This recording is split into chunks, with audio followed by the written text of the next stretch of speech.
I always believed that if you followed the rules, kept your head down, and did the work, you'd be safe. For 5 years, that belief cost me weekends, late nights, and a reputation for being easy to work with.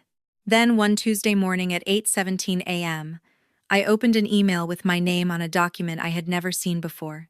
The attachment was dated 6 months earlier.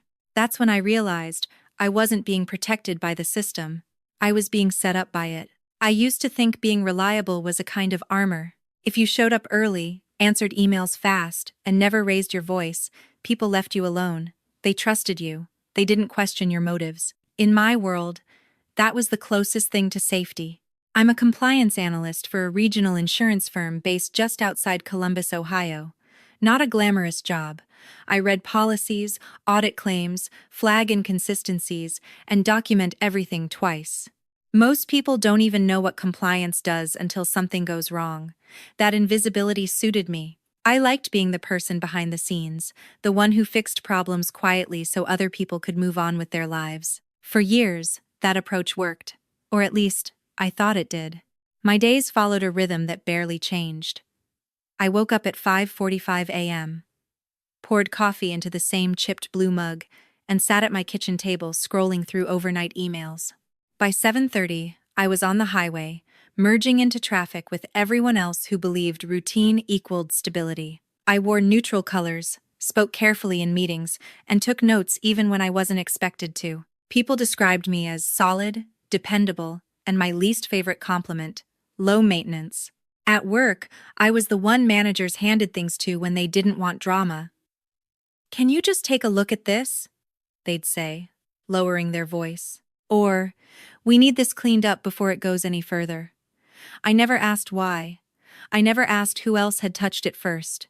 I just did the work. Outside of work, my life was just as quiet. A small townhouse, a short commute, a couple of friends I met for dinner once a month. No spouse, no kids, no chaos. I told myself that meant I was doing something right. The first sign that something was off didn't feel like a warning, it felt like a compliment. It happened during a quarterly review meeting, the kind where everyone pretends to listen while checking their phones under the table. My supervisor leaned back in his chair and said, "Honestly, if everyone handled things like you do, we'd never have problems." A few people nodded. Someone smiled at me across the table. I smiled back, even though something about the sentence stuck with me. If everyone handled things like you do. What I did, consistently, was absorb messes. I took on work no one wanted their name attached to. I documented decisions after they'd already been made. I smoothed over gaps, filled in timelines, and rewrote summaries so they sounded cleaner than they were. At the time, I thought that was professionalism. Looking back, it was positioning. Small things started happening after that meeting. Nothing dramatic. Nothing you could point to and say, "This is wrong." A document I'd reviewed came back with edits I didn't recognize, but my name was still on the approval line. An email chain referenced a call I was supposedly on, even though I had been out sick that day. A project update listed me as a point of contact for a decision I hadn't been consulted on. Each time, I told myself there was a reasonable explanation. Someone mixed up names, someone copied the wrong template.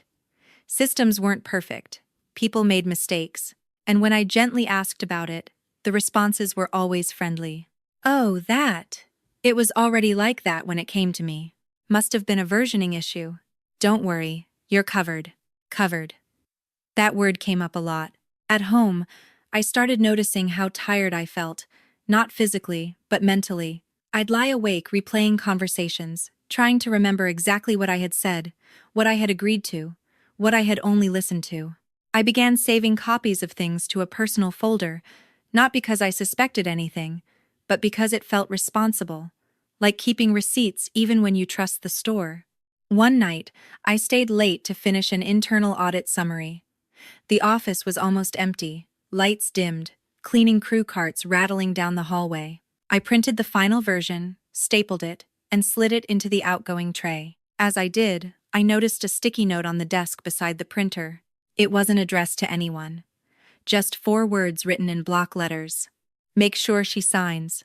I stood there longer than I should have, staring at it. The handwriting wasn't familiar. The note could have been about anything, anyone. Eventually, I crumpled it up and tossed it in the trash. I told myself I was being paranoid. The truth is, I didn't want to know. There's a certain comfort in believing that if you don't look too closely, nothing bad can happen. That the system, whatever that system is, has rules, and rules mean fairness. I had built my entire sense of security on that belief. If I questioned it, I'd have to admit I didn't actually have control. So I kept going. Then came the email. It arrived on a Tuesday, which is the most unremarkable day of the week.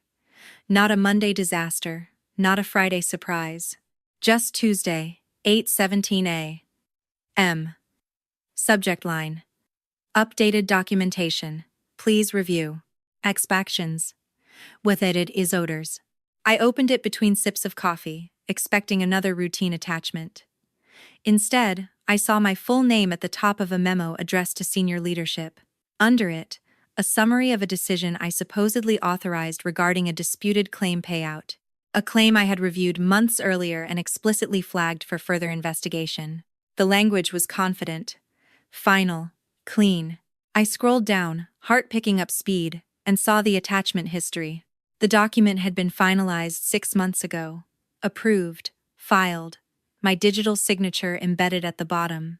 6 months ago, I had been on vacation in Arizona, hiking in a canyon with no cell service, deliberately unreachable. I sat at my kitchen table, the coffee going cold in my hand, and read the memo again, and again. It wasn't just inaccurate. It rewrote events in a way that made me the last, and only, line of accountability. What struck me most wasn't fear, it was clarity. All the little things, the edits, the emails, the missing context suddenly lined up. Not as accidents, but as a pattern. A quiet one, a polite one. The kind that didn't raise alarms because it relied on someone like me not wanting to be difficult. I didn't reply to the email right away. I didn't call anyone. I opened my laptop and pulled up the folder I'd been casually adding to for months. Drafts, timestamps, calendar entries, auto-saved versions with metadata no one ever bothered to check. There was more there than I expected. I closed the laptop and sat still, listening to the hum of the refrigerator, the distant sound of traffic outside. Nothing in my apartment had changed. The world looked exactly the same as it had an hour earlier. But something had shifted. I had spent years believing that silence was a virtue, that being agreeable kept me safe, that doing the right thing, quietly, would protect me from harm. Sitting there with that email open, I realized something I hadn't let myself think before. My silence hadn't been noble. It had been useful. By the time I got to the office that morning, the building already felt different. Not hostile, not tense, just arranged. Like furniture that had been moved an inch to the left overnight.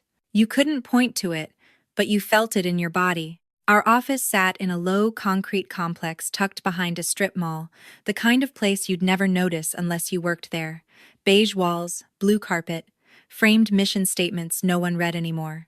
I badged in at 7:42 a.m., nodded at the receptionist, and took the stairs instead of the elevator, like I always did. At my desk, I logged in and pulled up the compliance dashboard. Everything looked normal. Claims in progress. Flags pending review. No alerts tied to my name. If I hadn't seen that email at home, I would have assumed nothing was wrong. That was the first lesson I learned that day. Systems don't panic. People do. I spent the first hour doing what I always did, responding to emails, updating notes, clearing small tasks. I was hyper-aware of my own movements, the sound of my keyboard, the way my chair creaked when I leaned back. I kept expecting someone to appear beside my cubicle with a question or a comment. No one did. At 9:15, my supervisor walked past, coffee in hand. He glanced over, smiled, and said, "Morning," like it was any other day.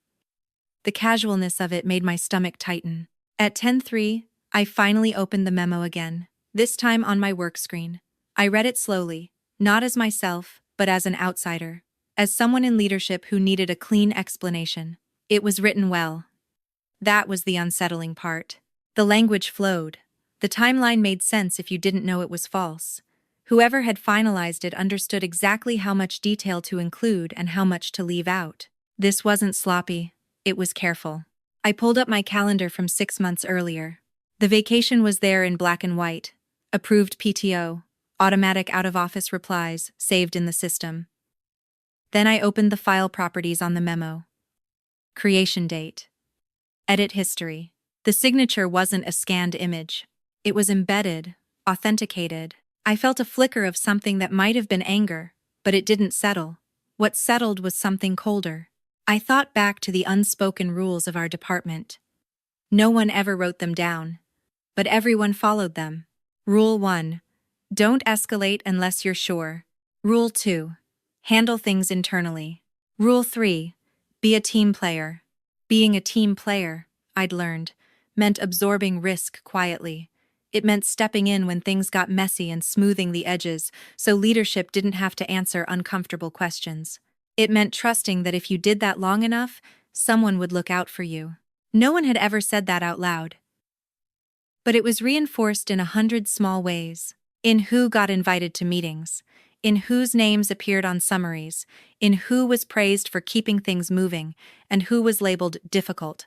I had built my reputation on not being difficult. Around noon, I went to the break room to heat up my lunch, a plastic container of leftovers I barely tasted. 2 coworkers were already there, talking in low voices about a new compliance directive. When I walked in, they smiled and shifted topics immediately. Normal, polite, a little too fast.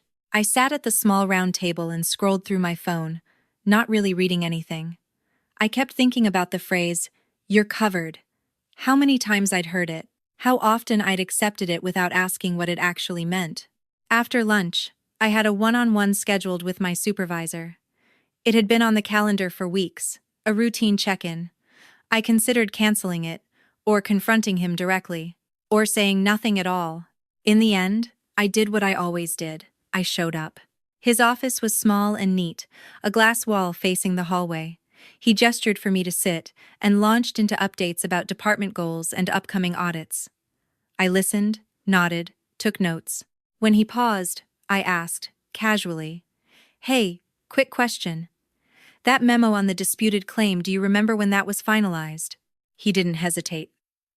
"Oh, that? It was handled months ago. Why?" "Handled. There it was again. I saw it this morning," I said. "It lists me as the final approver. If Menkyu says," he leaned back slightly, eyebrows knitting together. "Right. You were looped in on that." "I reviewed it," I said carefully. "I didn't approve it."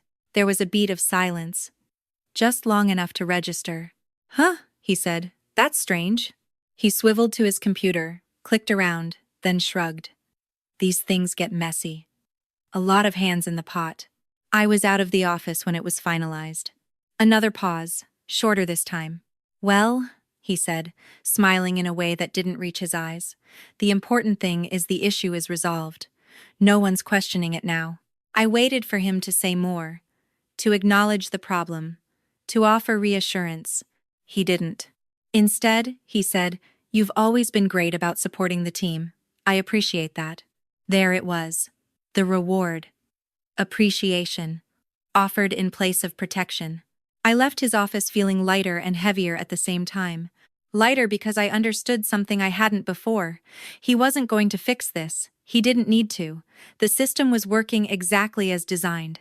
Back at my desk, I opened my personal folder again. I started organizing it properly this time. Not out of fear, out of intention. I noticed patterns I'd missed before. Emails where decisions were implied but never stated. Meeting invites sent after the meeting had already happened. Edits made late at night, when fewer people were watching. None of it was illegal. Not yet. But it all pointed in the same direction. I thought about how often people like me were placed in roles like this. Detail-oriented, conscientious, trusted. We were the perfect buffer, the ones who made sure things looked clean on paper. The ones whose names could safely appear at the bottom of a document because we didn't fight back. Around 4:30 p.m., an email went out to the department announcing a routine internal review. Nothing unusual, no mention of me. No hint of trouble. If anything, it felt like a closing of ranks. I shut down my computer at 5:02 p.m., right on time. As I walked to my car, The sky was already darkening, the air sharp with early fall. I sat behind the wheel for a moment, without starting the engine. For the first time in years, I wasn't thinking about how to make myself smaller. I wasn't rehearsing apologies or explanations. I wasn't trying to figure out how to smooth things over. I was thinking about documentation, about process, about channels. The rules I had followed for so long hadn't protected me. They had trained me. And training can be unlearned. When I pulled out of the parking lot, I didn't know exactly what I was going to do yet. I just knew one thing with absolute certainty. Whatever came next, I wasn't going to be useful in the same way ever again. The next few weeks didn't explode. They settled. That was the part I hadn't expected. After that Tuesday, I thought something would happen, an email, a meeting, a confrontation. Instead, everything slowed down, like the office had collectively decided to lower its voice. Work continued. Tasks came in. Files moved across my screen. My name appeared where it always had. But the edges were different now. Subtle. Precise. I'd open a document to review and notice that entire paragraphs had already been rewritten before it reached me. The changes weren't flagged. No track changes. Just clean text, as if it had always been that way. When I asked about it, someone would say, "Oh, that version's more current," without explaining what made it current. Meeting invites started arriving late. Not late enough to complain about. Just late enough that decisions were already framed when I joined. I'd listen to people reference conversations I hadn't been part of, nodding along like I understood how we'd arrived there. I told myself this was normal, that this was how organizations worked.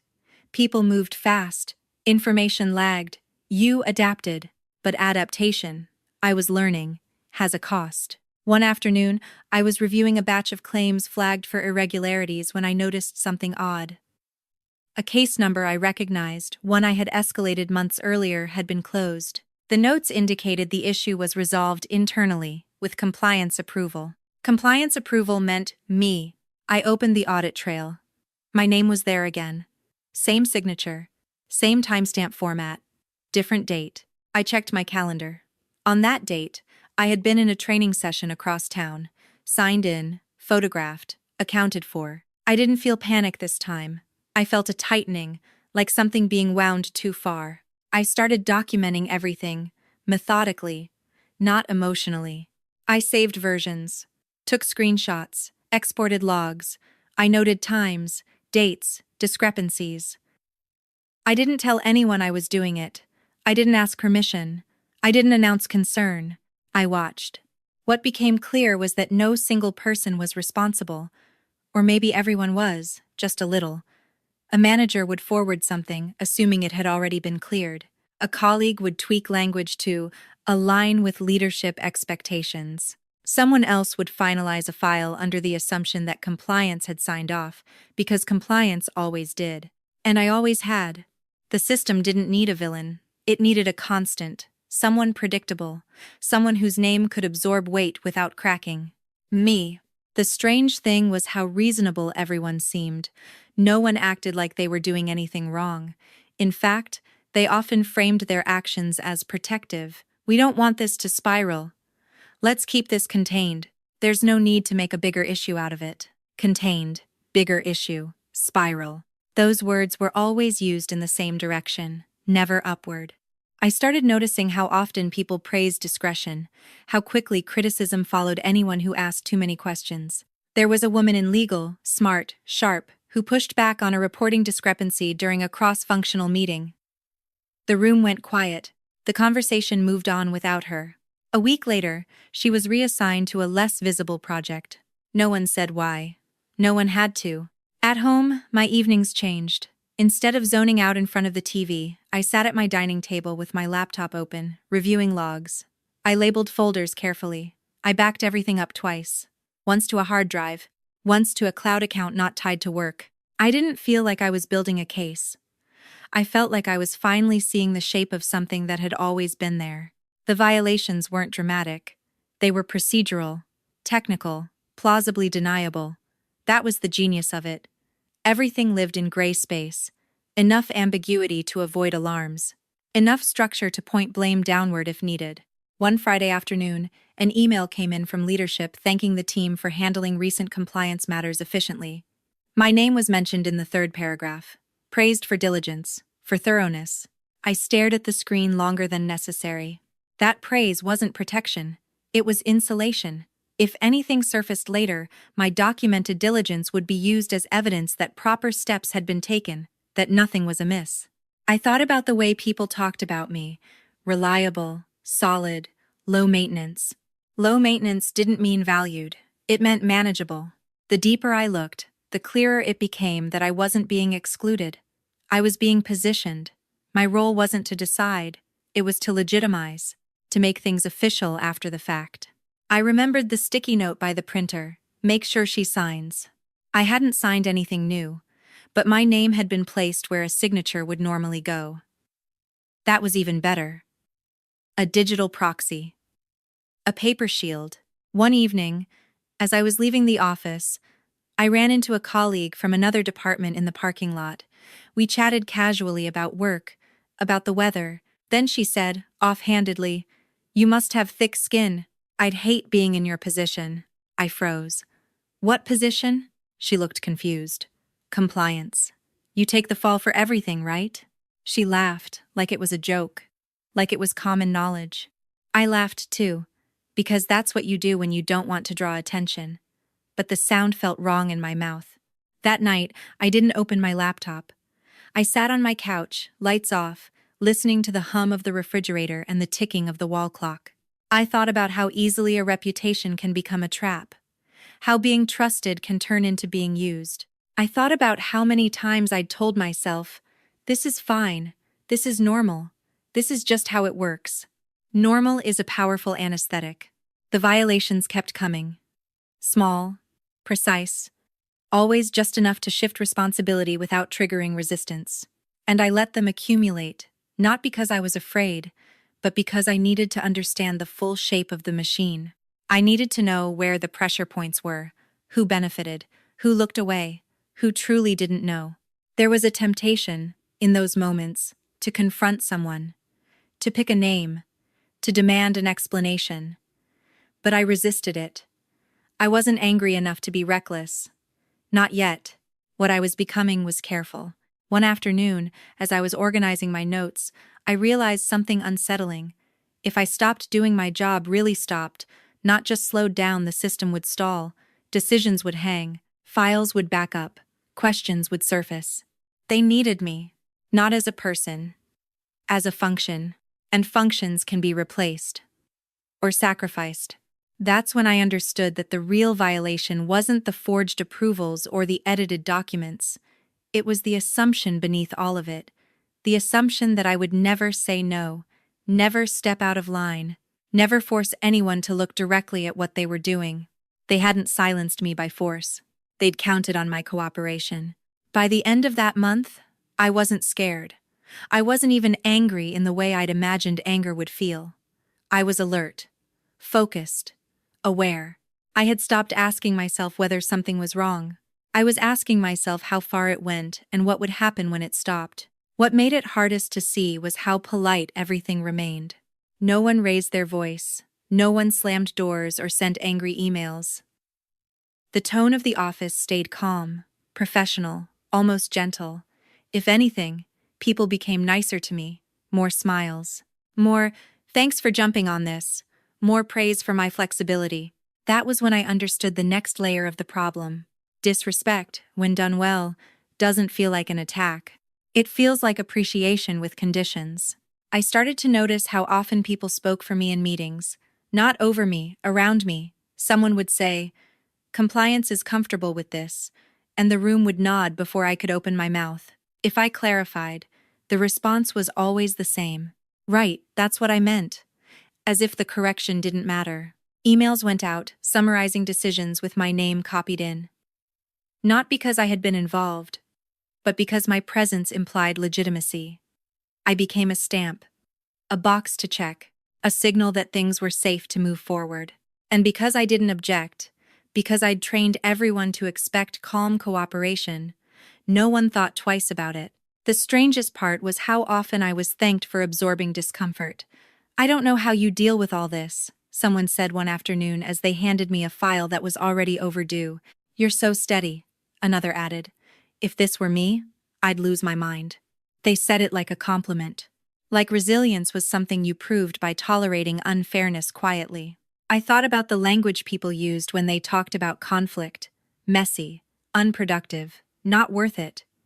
Speaking up wasn't framed as principled, it was framed as emotional, unprofessional, a failure to understand the bigger picture.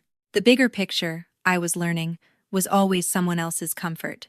Around this time, I noticed a change in my workload. Tasks that used to be shared started landing exclusively on my desk. Reviews that required judgment, not just verification. Decisions that carried risk but not authority. When I asked why something had been routed to me, the answer was always the same. It felt like a compliance thing. As if compliance wasn't a role with boundaries, but a catch-all for whatever no one else wanted to own. I started saying yes more slowly. Not no, just later, I asked clarifying questions. Requested written confirmation. Nothing aggressive, nothing accusatory, just process. The reaction was immediate. Not outward resistance. Confusion. People stumbled over explanations. Emails took longer to come back. Meetings were rescheduled. I could feel the gears grinding ever so slightly. It wasn't enough to stop the machine, but it was enough to irritate it. One afternoon, a manager pulled me aside and said, "You've been really thorough lately." His tone was light, but his eyes were watchful. "Just make sure we're not overcomplicating things." Overcomplicating. Another word that only ever pointed in one direction. I smiled and said, "Of course," because that was the reflex. But inside, something hardened. Thoroughness was my job. If that was suddenly inconvenient, that wasn't my problem. The normalization of disrespect didn't come from cruelty. It came from repetition. From 1,000 small moments where my boundaries were assumed instead of asked for. From praise that rewarded compliance, not integrity. I realized how carefully the system avoided confrontation. It didn't need to threaten people. It simply isolated those who caused friction and elevated those who made things easy. And I had made things very easy. At home, I started replaying conversations differently. Not to criticize myself, but to study patterns. Who asked questions? Who answered them? Whose silence filled gaps? Whose names appeared in follow-ups? I saw how often I'd been placed in the role of buffer without ever being told that's what I was doing. I saw how often I'd accepted responsibility without authority because it felt like being helpful. Helpful, I was realizing, is not the same as respected. The cost of that realization crept into my body in small ways. A tightness in my jaw, headaches that lingered, a low-level exhaustion that sleep didn't fix. I wasn't overwhelmed by work. I was worn down by vigilance. One evening, I caught myself drafting an email in my head while brushing my teeth. Not because I needed to send it, but because I was anticipating how my words might be reframed if I didn't choose them carefully. That's when I stopped and stared at my reflection in the mirror. I looked fine, calm, put together. But calm had become a performance. The next day, I attended a cross-department meeting where a recent compliance issue was discussed at a high level. Slides were presented, action items assigned. My name appeared twice on the screen next to phrases like final review and oversight confirmation. No one asked me if that was accurate. When the meeting ended, a colleague leaned over and whispered, "At least you're protected." Protected from what? I wanted to ask. From scrutiny? From blame? From the truth? I didn't say anything. That was the most dangerous part of all. The way silence began to feel expected. The way my restraint was interpreted as consent. The way my discomfort was smoothed over by people telling me I was doing the right thing. I started to understand why this worked so well. Because most people don't want to be the first to say something is wrong. They want reassurance. They want to believe that if they're quiet and careful, nothing will land on them. And as long as someone like me existed, someone reliable, conscientious, and unlikely to push back, they didn't have to worry. Disrespect had become routine, not loud, not obvious, just built into the flow of work. It showed up in assumptions, in shortcuts, in the way responsibility slid downhill until it settled on my desk. By the end of that quarter, I was no longer surprised when my name appeared where it shouldn't. I was prepared. I had records. I had timelines. I had proof.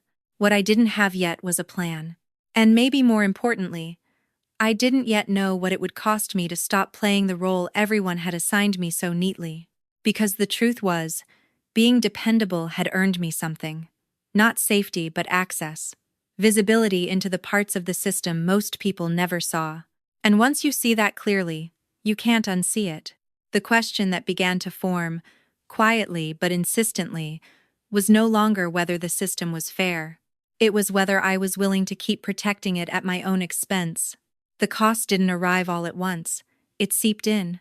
At first, it showed up as inconvenience, extra hours, last-minute reviews, a steady trickle of tasks labeled urgent that somehow always landed with me. I stopped making plans after work because I never knew when something would come up. I ate more meals at my desk than at my kitchen table. Then it started touching things that mattered. One afternoon, I received a notification from HR about an update to my performance file. Nothing alarming, just a routine system alert. I clicked into it, expecting to see the usual metrics. Instead, I saw a note added under Development Areas. Needs to improve decisiveness in high-pressure situations. I stared at the sentence, reading it twice. Decisiveness? I flagged issues. I documented risks. I provided recommendations. What I didn't do was rubber-stamp decisions I hadn't been part of. And apparently, that hesitation, my caution, had been reframed. There was no context. No example, just a line that subtly shifted my profile from dependable to potentially problematic. I requested clarification. HR replied with a carefully worded message about perception and alignment with leadership expectations. Nothing concrete, nothing I could challenge directly. Perception is another word that only moves one way. A week later, a promotion opportunity was announced internally. A role that would have been a natural next step for me, senior compliance lead, more authority, more oversight. I'd been informally told for months that I was a strong candidate. When the list of interviewees went out, my name wasn't on it. No one said why. No one had to. I asked my supervisor about it during our next check-in. He hesitated, then said, "They're looking for someone who can move fast and keep things streamlined." Streamlined. That word again. I nodded like I understood. But what I heard was this. Someone who won't slow things down by asking uncomfortable questions. That was the moment it stopped being theoretical. This wasn't just about credit or respect. It was about trajectory. About how my silence was being used to define me in ways I couldn't easily undo. I was being positioned as the person you leaned on, but never elevated. The one who absorbed risk so others could advance cleanly. The personal cost deepened when I received a notice from our internal risk department. A routine inquiry, they said. They needed clarification on a closed claim, the same one referenced in the memo I'd found weeks earlier. My name was on it again. This time, the language was sharper, formal, legal adjacent. They weren't accusing me of wrongdoing, but they were asking me to explain decisions I hadn't made, to account for approvals I hadn't given. I felt something twist in my chest that I hadn't felt before. Not fear exactly, more like betrayal. I drafted a response, carefully outlining my involvement, attaching calendar records, training attendance, email chains. I stuck to facts. No emotion, no speculation. Before I sent it, I paused. I realized something crucial. If I corrected the record quietly, internally, the way I always had, the system would adjust just enough to protect itself. The inquiry would close. My explanation would be filed away, and nothing would change. The cost wouldn't disappear. It would just be deferred. I saved the draft and didn't send it.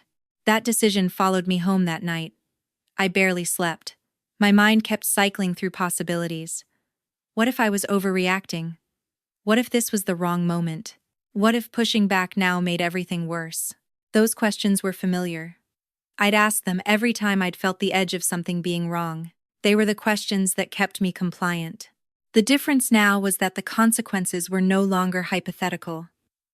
They had names, files, career implications. I started thinking about what would happen if the next inquiry wasn't internal. If it came from outside, a regulator, a court, an attorney looking for a clean narrative. I imagined my name on a document I couldn't control. Imagined being asked, under oath, to explain why my signature appeared where it did. Imagined trying to untangle months of quiet accommodation. The image made my hands shake. That night, I pulled out the external hard drive I'd been updating and reviewed everything from the beginning. Not just the recent incidents, but the early ones. The first unflagged edit. The first late meeting invite. The first time someone spoke for me without correction. The pattern was undeniable. I wasn't just exposed, I was vulnerable by design. The system relied on my credibility, on my clean record, on the assumption that if my name was there, everything had been done properly.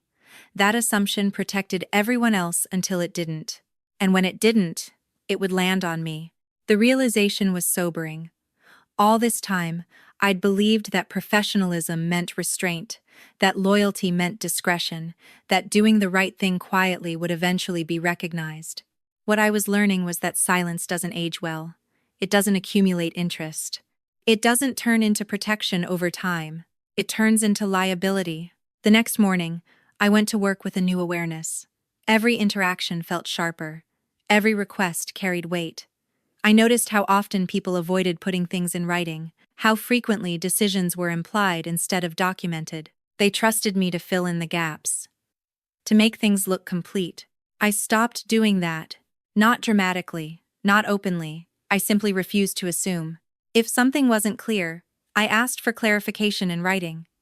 If a decision hadn't been documented, I requested confirmation before proceeding. The response was subtle but immediate. Frustration flickered across faces, emails grew shorter, meetings ended faster. I was no longer easy, and that came with its own cost. I could feel myself being repositioned again, less praise, fewer casual check-ins, a shift from reliable to rigid. I'd crossed an invisible line.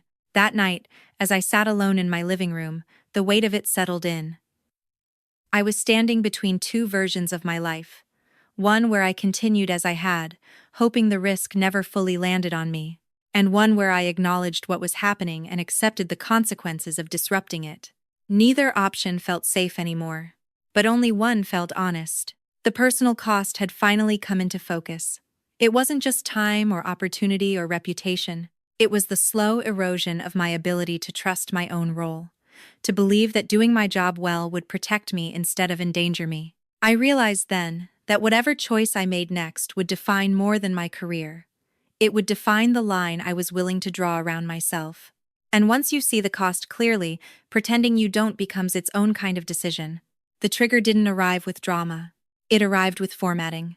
At 9:06 a.m., on a Thursday, a calendar invite appeared on my screen. No subject line, just a block of time. 11:30 a.m. Required attendees listed. Conference Room A. The organizer was someone from legal I'd never worked with directly. No agenda. That alone wasn't unusual.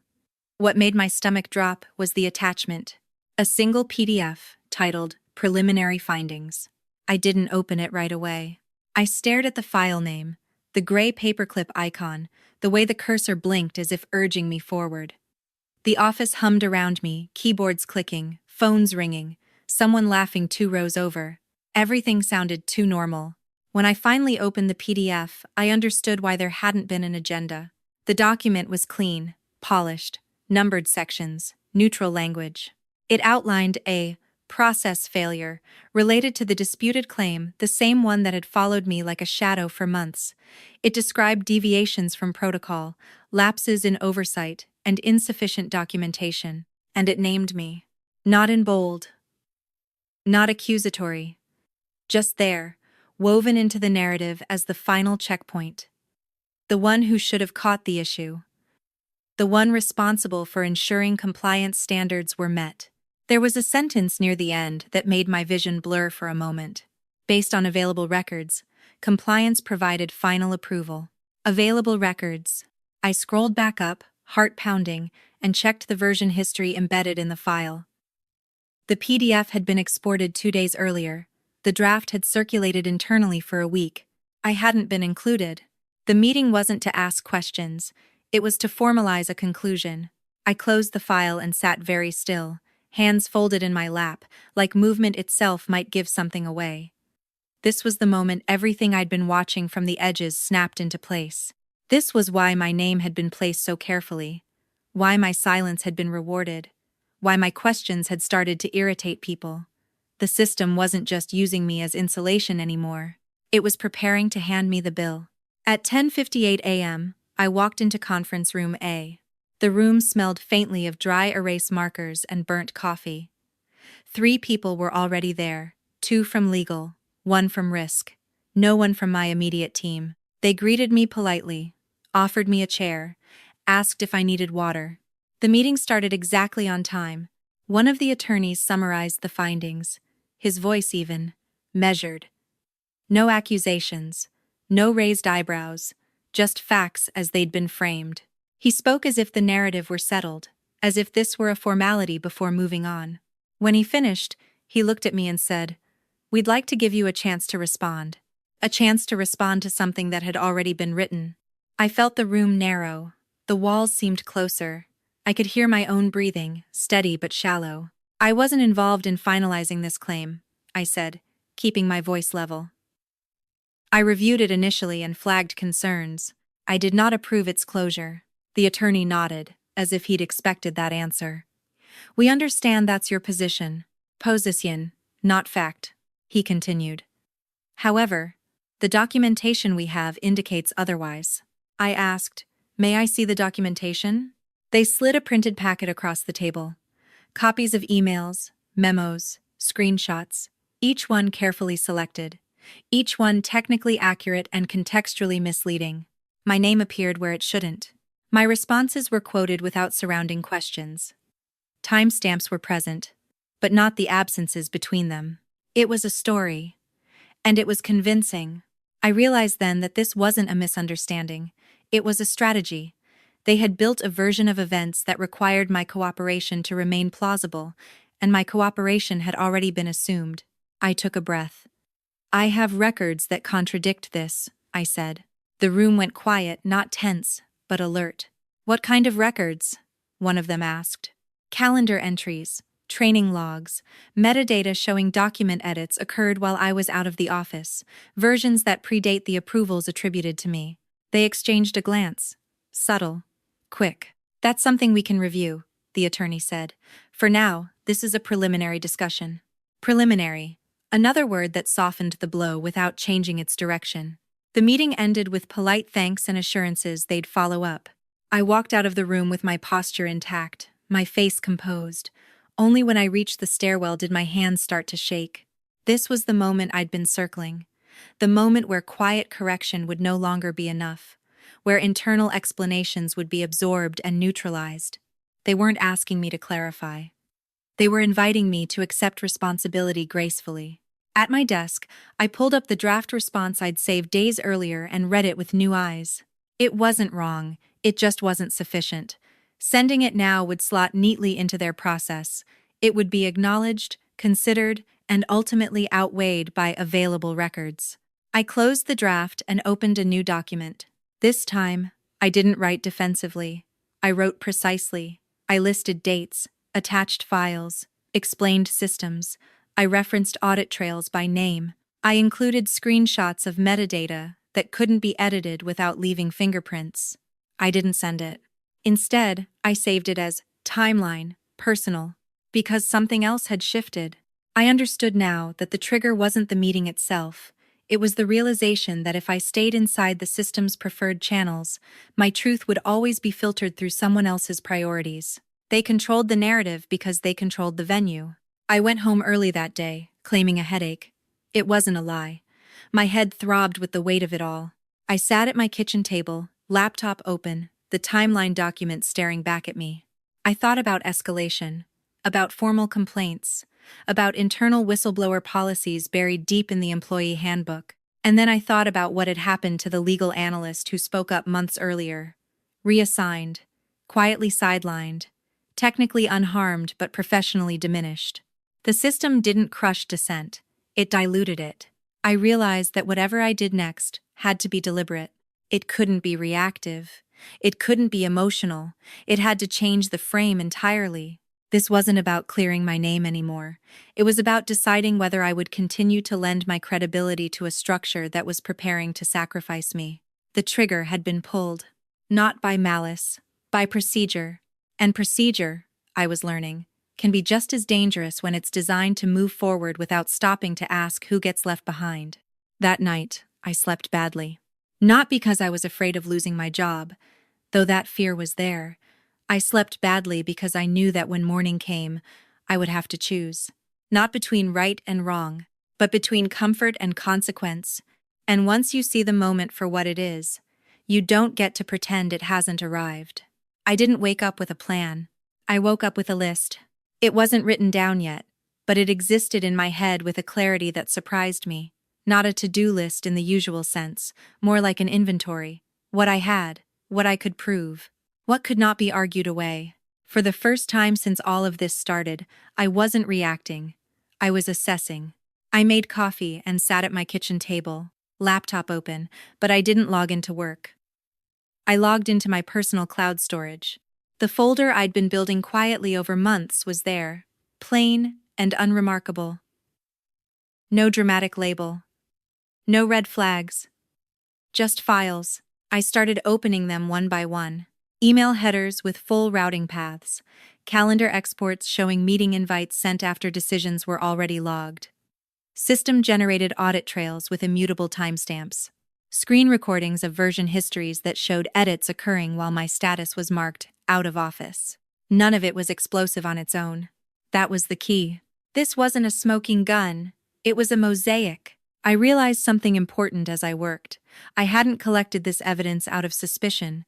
I'd collected it out of habit, out of the same instinct that made me double-check policies and save drafts. The instinct to be thorough. To be ready. That instinct, the one they'd relied on for so long, was now the thing that made this possible. By mid-morning, I had assembled a timeline that told a very different story than the one legal had presented. Not my story. The system's story. How information moved, where it stalled, where it skipped steps, where my name appeared without my involvement. I resisted the urge to add commentary.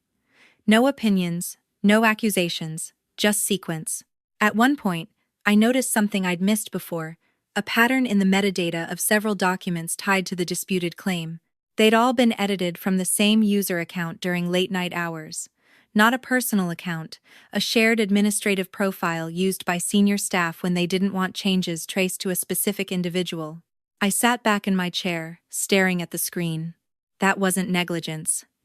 That was intentional. I cross-referenced the timestamps with badge access logs I'd requested months earlier for an unrelated audit. The entries lined up. Someone had been in the building when I hadn't. Someone with authority. The evidence didn't point to a single villain. It didn't need to. It showed process abuse, systemic convenience, the quiet bending of rules under the assumption that no one would ever look closely enough to connect the dots. I closed my laptop and stared out the window. Cars passed. A dog barked somewhere down the street. Life continued, unaware that something precise and dangerous had just come into focus. This was the moment the story could have tipped into revenge, into anger, into confrontation. It didn't. What I felt instead was resolve. Evidence changes power dynamics. Not because it shames people, but because it limits what they can plausibly deny. It turns position back into fact. The question was no longer what happened. It was where to put it. I thought about internal channels, the ethics hotline, the compliance escalation path, all designed to keep issues contained, managed, quiet. I thought about how the preliminary findings had been drafted without me, how conclusions had been reached before questions were asked, how my opportunity to respond had been framed as courtesy, not necessity. I understood then that evidence only matters if it's seen by the right eyes. That afternoon, I went into the office, not because I needed to, but because I wanted to observe, to watch how people moved now that the narrative was being formalized. The energy was different, subtly guarded. Conversations stopped when I approached. Smiles felt rehearsed. A few people avoided eye contact altogether. Word had spread, not about guilt, but about risk. At my desk, I worked as usual. I answered emails, reviewed a file, took notes. No one could accuse me of disengaging. At 3:12 p.m., an email arrived from legal thanking me for my initial cooperation and requesting that I submit any additional materials relevant to the inquiry by the end of the week. Additional materials. They were inviting me to contribute to a process that was already stacked, to hand over my evidence so it could be contextualized, softened, and folded into their framework. I didn't reply.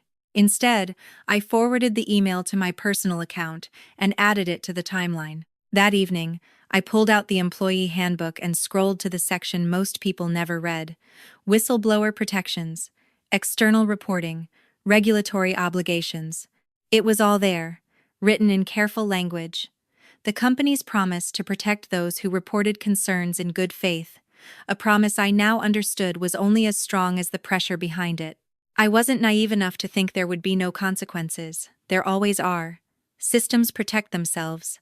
But evidence creates friction. It slows things down. It forces acknowledgement. The next step required something different from documentation. It required patience. I spent the next 2 days refining the timeline. I stripped it down to essentials, removed redundancy, labeled everything clearly. If someone unfamiliar with our internal politics read this, they would see the pattern immediately. That was the goal. On the third night, I added one final document, a short summary, 2 pages, plain language, no blame, no conclusions, just this happened, then this, then this. At the bottom, I wrote one sentence: I am providing this record to ensure accuracy and accountability. Not defense, not accusation.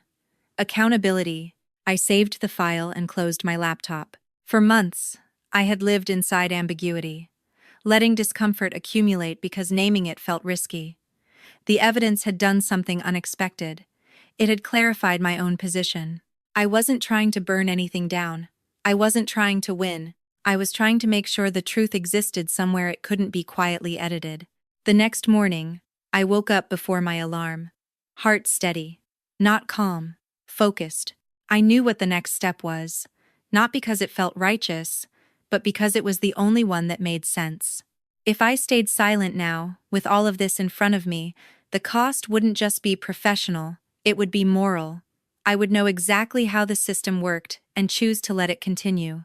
That knowledge would be heavier than any consequence they could impose.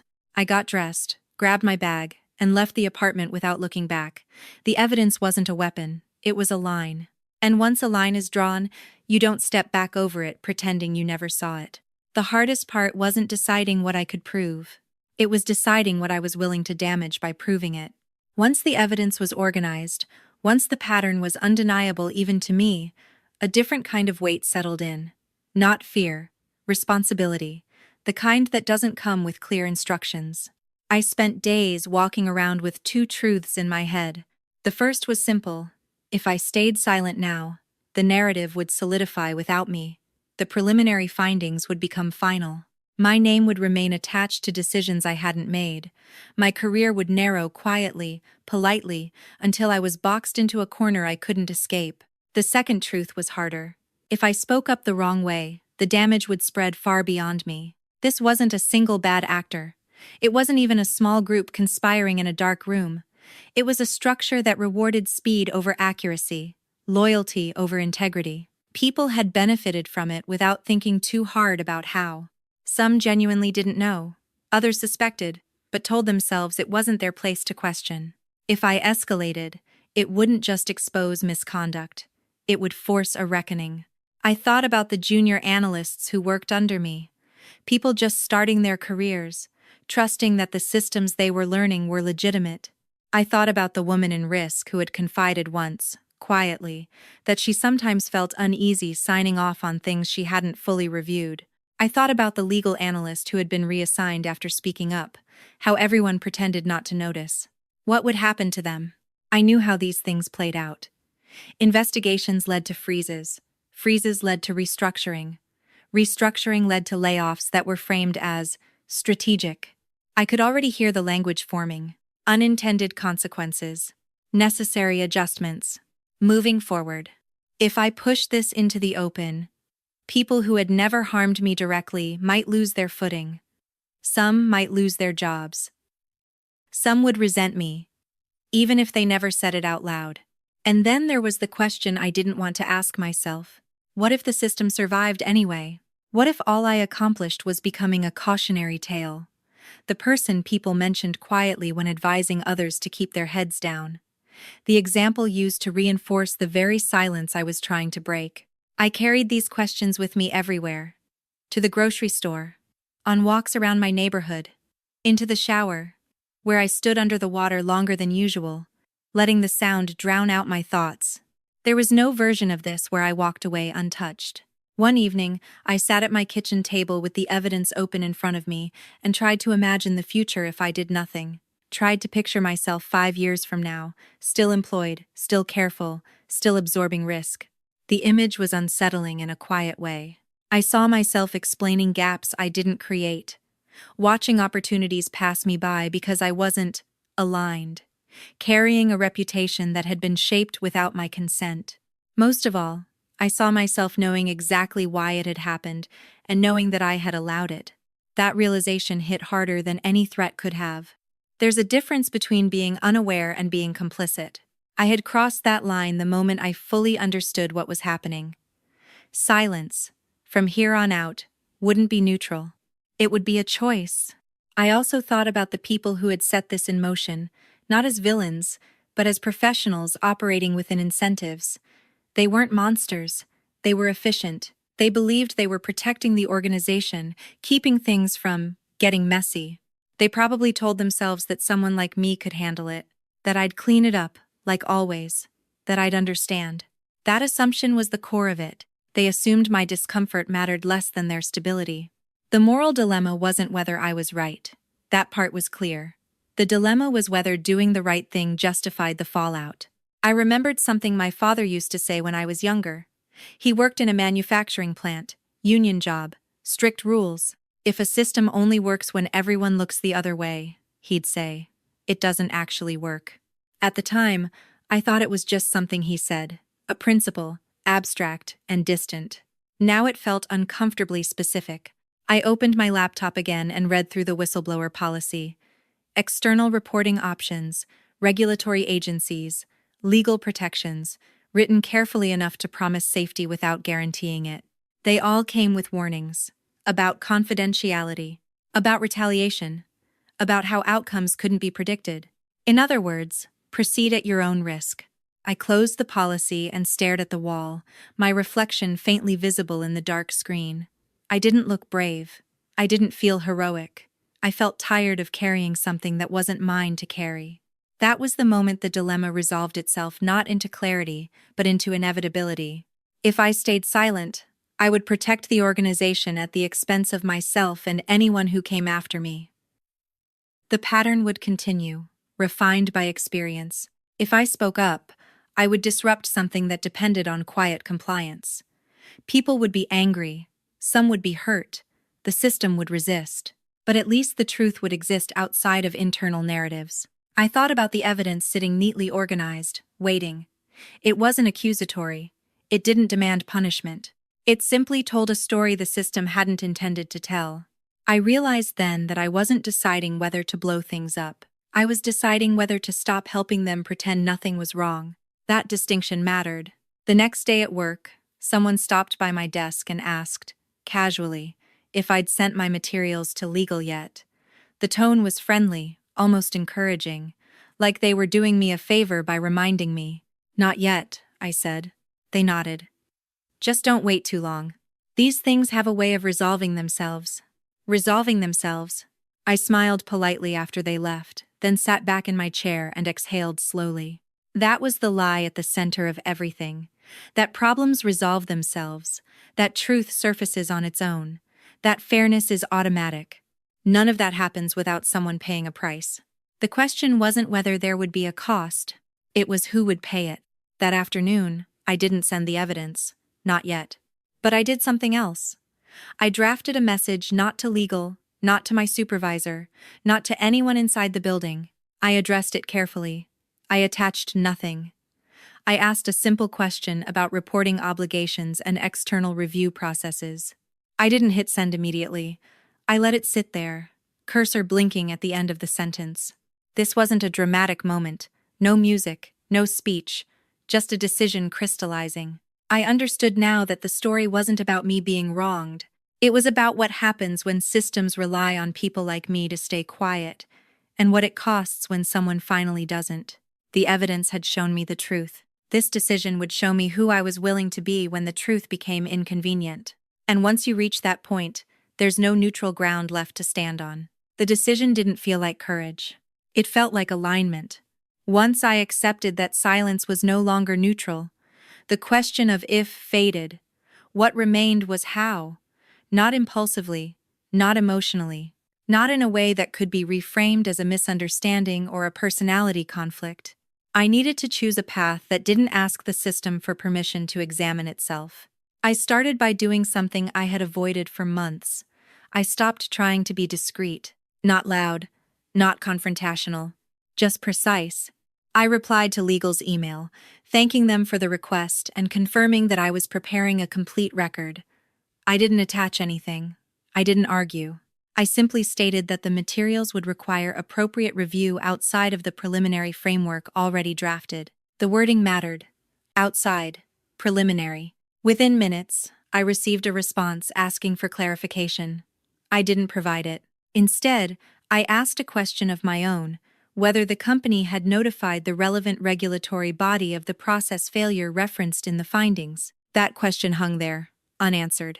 At the same time, I sent the message I had drafted the night before. One email, plain subject line, sent from my personal account to an external oversight office whose name most employees never bothered to learn.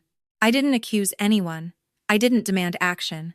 I asked about reporting obligations and included a brief description of the situation. Stripped of names and emotion, I asked, in writing, whether the documentation I had compiled met the threshold for formal disclosure. Then I waited. Waiting was harder than I expected, not because I wanted reassurance, but because the ground beneath me had shifted. I was no longer operating inside familiar rules.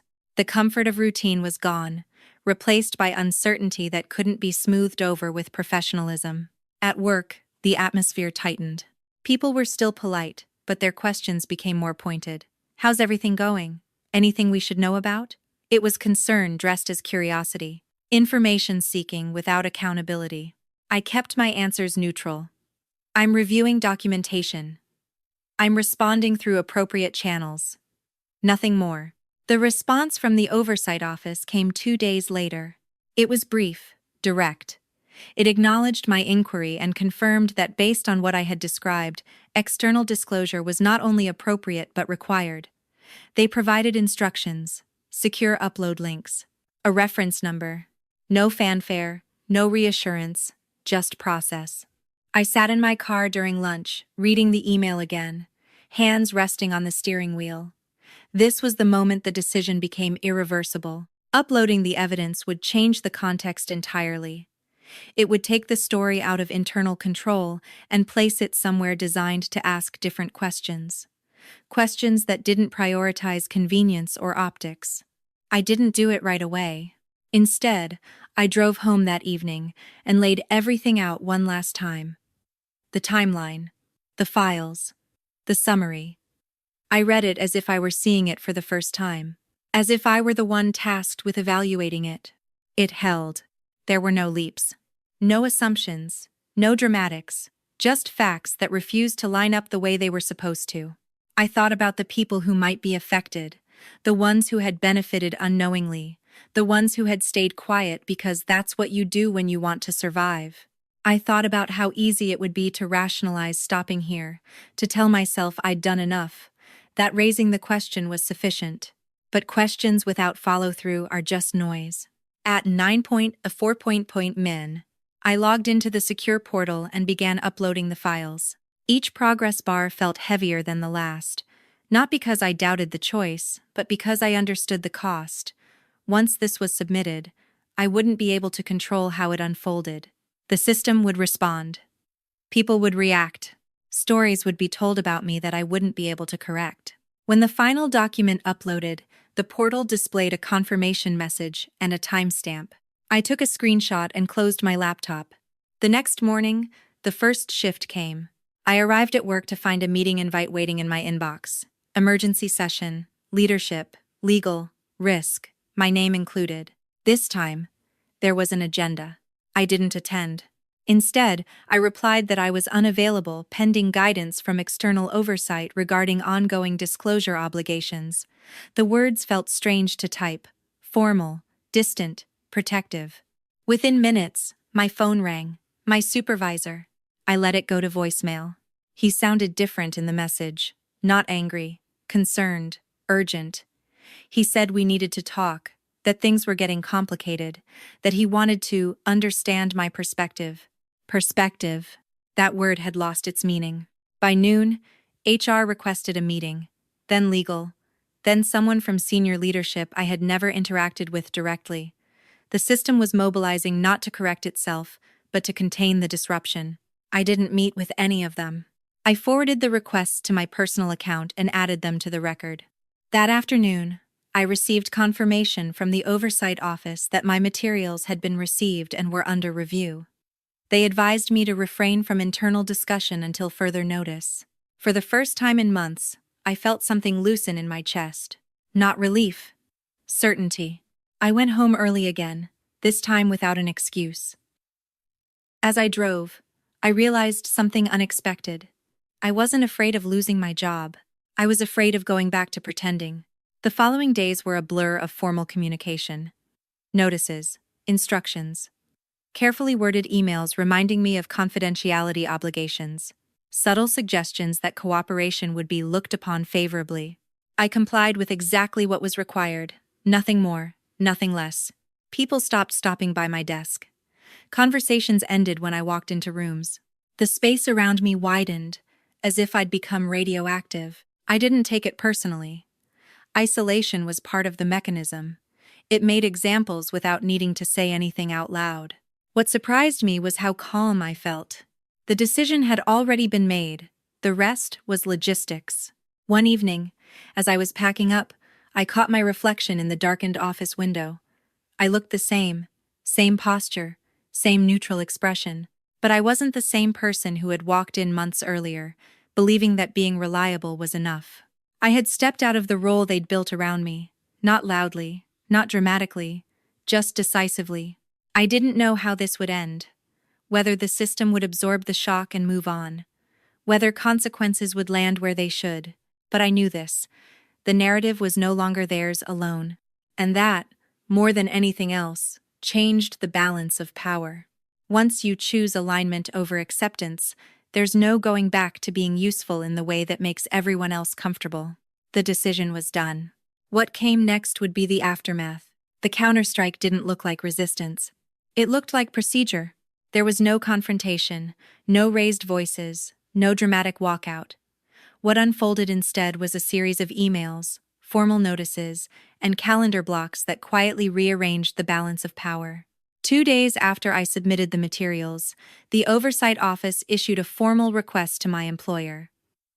Not an accusation. A request for records. Specific ones. Narrowly defined. Impossible to ignore. That was when the tone changed. The first sign wasn't anger. It was urgency. A company-wide email went out announcing an unscheduled compliance review. The wording was careful, almost reassuring. Business as usual, full cooperation, commitment to transparency. The kind of message designed to calm shareholders and employees alike. But inside the building, nothing felt calm. Leadership meetings stretched for hours. Doors closed. People moved through hallways with folders tucked under their arms, voices lowered, eyes avoiding contact. The system was doing what it always did when pressure came from outside. It was circling. I received a formal notice from HR placing me on administrative leave, effective immediately. Not disciplinary, they emphasized. Standard practice during external review. Access to systems temporarily suspended. Laptop to be turned in by end of day. The email thanked me for my professionalism. I read it twice, then forwarded it to my personal account and added it to the timeline. When I packed up my desk, no one stopped me. A few people glanced over, quickly looked away. Someone from facilities escorted me to the IT desk to hand over my badge and laptop. He didn't make eye contact either. It wasn't hostility. It was discomfort. I walked out of the building carrying a cardboard box that held nothing personal. A notebook. A pen. The chipped blue mug I'd brought from home. The office itself had never been mine. In the parking lot, I paused and looked back at the building. Beige walls, reflective windows, exactly the same as it had always been. The difference was that it no longer contained me. The counterstrike wasn't about forcing admissions or demanding apologies. It was about shifting jurisdiction. Once the review moved outside internal control, the rules changed. No more selective documentation. No more friendly reframing. No more quiet assumptions about who would absorb responsibility. External reviewers didn't care about culture or convenience. They cared about timelines, controls, and whether processes had been followed as written. Over the next week, I received a series of requests from the Oversight Office. Clarifications, context, verification of metadata, everything I'd prepared for. Each time, I responded through the secure portal, concise, factual, supported. I did not speculate. I did not editorialize. I did not name names unless the records required it. That restraint mattered. The system, deprived of emotional leverage, began to fracture under its own inconsistencies. I learned later that multiple departments had been asked to produce the same records. Versions didn't match. Explanations diverged. The quiet shortcuts that had worked internally fell apart when exposed to parallel scrutiny. Meanwhile, inside the company, the narrative began to shift. At first, it was framed as a documentation gap, then as a process breakdown, then, more carefully, as a series of isolated failures. No one mentioned me publicly. But my absence was conspicuous. Colleagues reached out cautiously, some to ask how I was, some to ask what was happening, a few, late at night, to say they were sorry, that they hadn't realized, that they wished they'd spoken up sooner. I replied politely, briefly. I didn't provide details. This wasn't about gathering allies. This was about letting the process run. The hardest part of the counterstrike was the waiting, not knowing what conclusions would be drawn, not knowing how far the review would go, not knowing where the consequences would land. I had expected to feel vindicated, or at least relieved. Instead, I felt suspended, like I'd stepped off solid ground and was waiting to see where I would land. Some nights, doubt crept in. Had I done enough? Had I done too much? Would the outcome justify the cost? Those questions had no answers yet. What grounded me was the knowledge that the evidence stood on its own. Whatever happened, the truth wouldn't be quietly edited out. It existed now in a system designed to preserve it. That mattered. 2 weeks into my leave, I received an update from the Oversight Office. The review had expanded. Additional records requested, interviews scheduled. The expansion wasn't because of anything I said. It was because what I provided didn't align with what the company produced. That discrepancy was the counterstrike's real impact. Not exposure, not punishment. Friction. The kind of friction that forces systems to slow down and reveal their mechanics. I thought about all the times I'd been told not to overcomplicate things, about how efficiency had been used as a shield.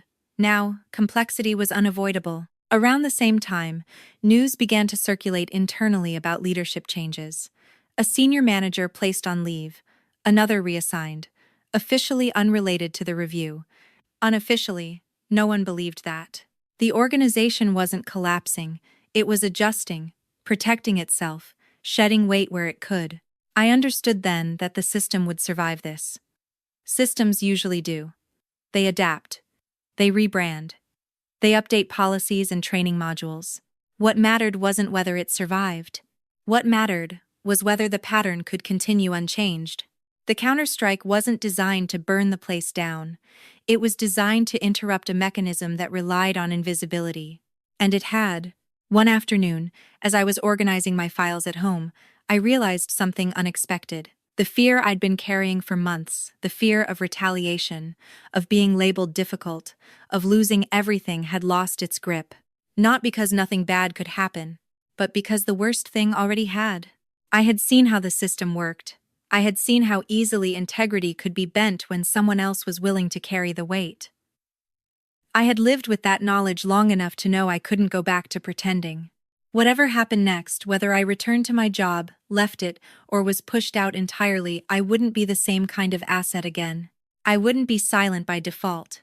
The counterstrike didn't restore my standing or repair my reputation. It didn't come with praise or public acknowledgement. It didn't make me popular. What it did was remove me from the role I'd been trapped in. I was no longer the buffer, no longer the stamp, no longer the quiet solution to someone else's problem. That role had depended on my cooperation, and I had withdrawn it. As the review continued, I watched from a distance, detached but attentive. Each update confirmed what I already knew, that the truth doesn't need to shout, it just needs space. The counterstrike was complete the moment the system had to answer questions it couldn't quietly redirect. Everything after that was consequence. And consequences, once triggered, don't belong to the person who exposed the problem. They belong to the structure that created it. For the first time since this began, I slept through the night. Not because I knew how it would end, but because I knew I had finally stopped carrying a burden that was never meant to be mine. The aftermath wasn't loud, it was administrative. That was the strangest part, how something that felt so seismic from the inside translated, outwardly, into memos and restructuring charts. There was no announcement explaining what had happened, no admission of fault, no apology that anyone could point to. Just changes. My administrative leave stretched from days into weeks. Each extension arrived with the same language, ongoing review, out of an abundance of caution, we appreciate your patience. The tone was polite, almost warm, in the way corporations speak when they don't want to be accused of retaliation. Inside the company, pieces were moving. I heard about it secondhand at first. A senior manager stepping away for personal reasons. A compliance workflow temporarily paused.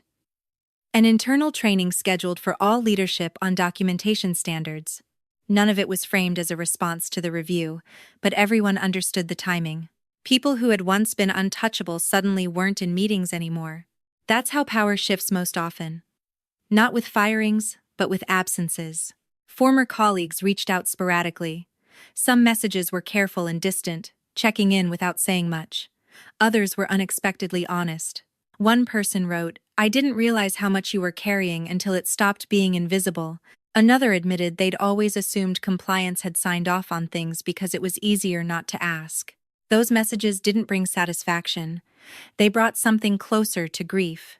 I thought about how many people had relied on the same assumption I had, that someone else was making sure things were right, that the system was self-correcting, that if there were a real problem, someone higher up would catch it. The truth was harder. The system corrected downward. It redistributed risk until it landed somewhere quiet. I also heard about resentment, not directed openly at me, but expressed in familiar phrases. This could have been handled internally. It didn't have to go this far. People are paying the price for one person's decision. One person's decision. That framing stung more than I expected. It reduced everything to a personality issue. A choice made in isolation, divorced from context. It ignored the months of quiet accommodation, the patterns, the warnings embedded in procedure. But I understood why it was easier to tell that story. It preserved the idea that the system itself was sound. What surprised me most was how alone I felt, not abandoned, exactly, but unmoored. The role I'd played for so long had structured my identity more than I realized. Being the reliable one, the steady one, the person others leaned on that had given me a sense of place. Without it, there was space. And space can feel like loss before it feels like freedom. Financial uncertainty crept in around the edges. Administrative leave came with partial pay, but no guarantees. I ran numbers late at night, calculating how long I could stay afloat if this dragged on. I updated my resume, then closed the document without sending it anywhere. Not because I wasn't worried, because I didn't know how to explain what had happened without sounding like a problem. That fear that telling the truth would brand me as difficult was one I recognized well. It was the same fear that had kept me quiet for so long. The difference now was that I saw it clearly. I also saw how quickly organizations move on.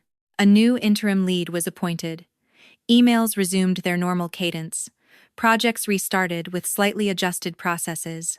Life inside the building continued, altered but intact. The system was adapting. I understood then that my role in this story was already receding. I wasn't the protagonist anymore. I was context, a catalyst, something referenced obliquely in meetings about lessons learned. That realization hurt in an unexpected way. I hadn't wanted recognition or praise, but I had hoped naively that the truth would carry some weight on its own, that once exposed, it would demand acknowledgement. Instead, it was being absorbed.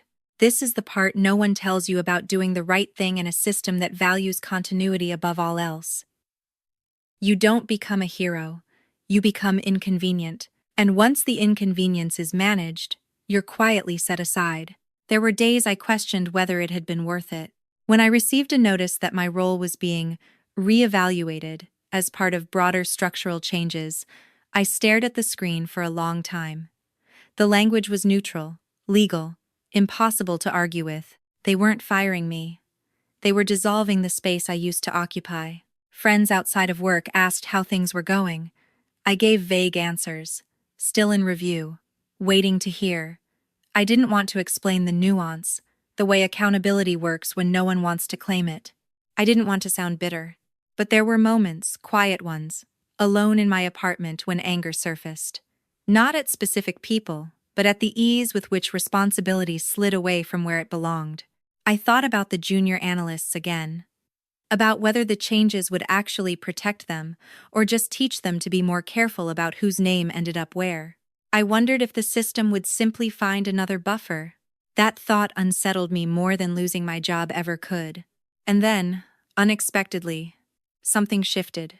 I received a message from the Oversight Office informing me that the review had resulted in formal recommendations, not all of them public, some operational, some disciplinary, more importantly, some structural. One line stood out: revisions to compliance, sign-off protocols to prevent unilateral attribution of approval. It was dry, technical, easy to overlook, but it mattered.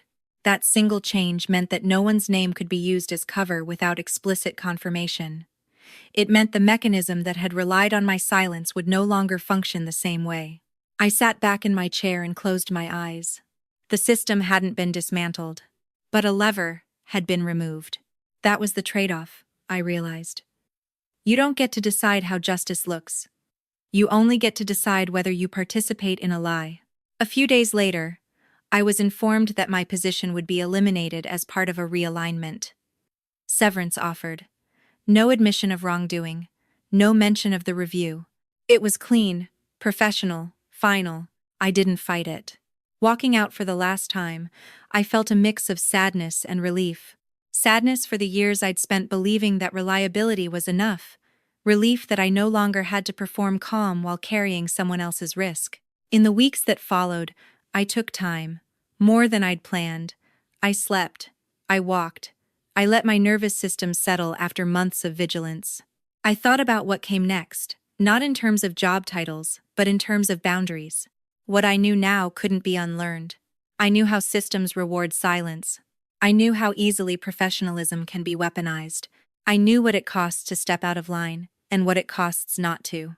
The aftermath wasn't a victory lap. It was a clearing. Something had ended. Something else hadn't started yet. And in that space, uncomfortable and uncertain as it was, I understood one final thing. Doing the right thing didn't restore my place in that world. It removed me from it. And maybe that was the point. I didn't get my life back. At least, not the version of it I'd been living before. When the severance period ended and the emails stopped coming, there was a quiet finality to it that surprised me.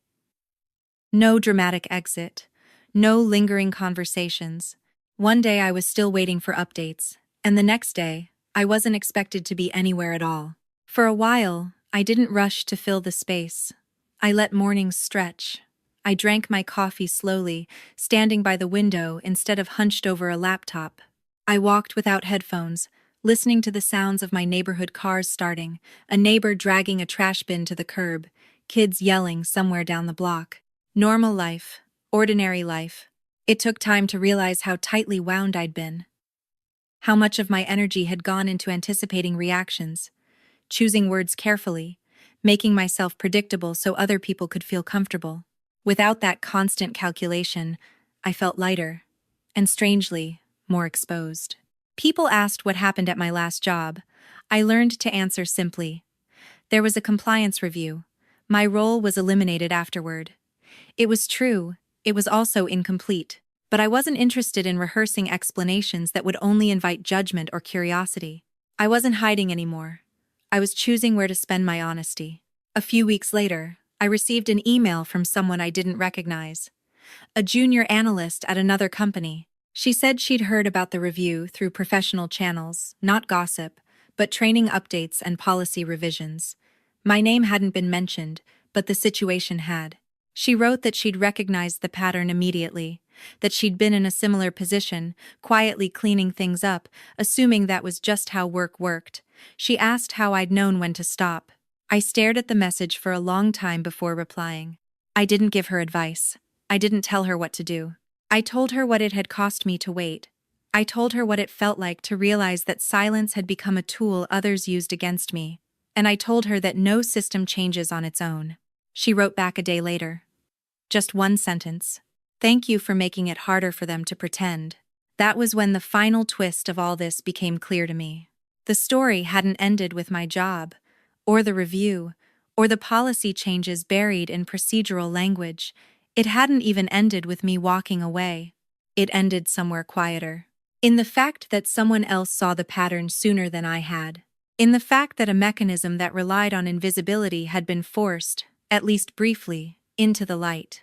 In the fact that my silence was no longer available to be used. I had assumed, for a long time, that justice would look like restoration. That if I did the right thing, the outcome would circle back to reward me. A cleared name, a reinstated role. Some acknowledgement that I had been right all along. That assumption was wrong. Justice, in this case, didn't give me anything back. It took something away. It removed me from a system that required my quiet cooperation to function smoothly. And it left me with a different kind of clarity. I understood now that systems don't collapse when one person steps out of line. They adjust, they absorb, they keep going. But each adjustment leaves a trace, a scar, a precedent. Someone, somewhere, would hesitate before placing a name where it didn't belong. Someone would ask for confirmation instead of assuming.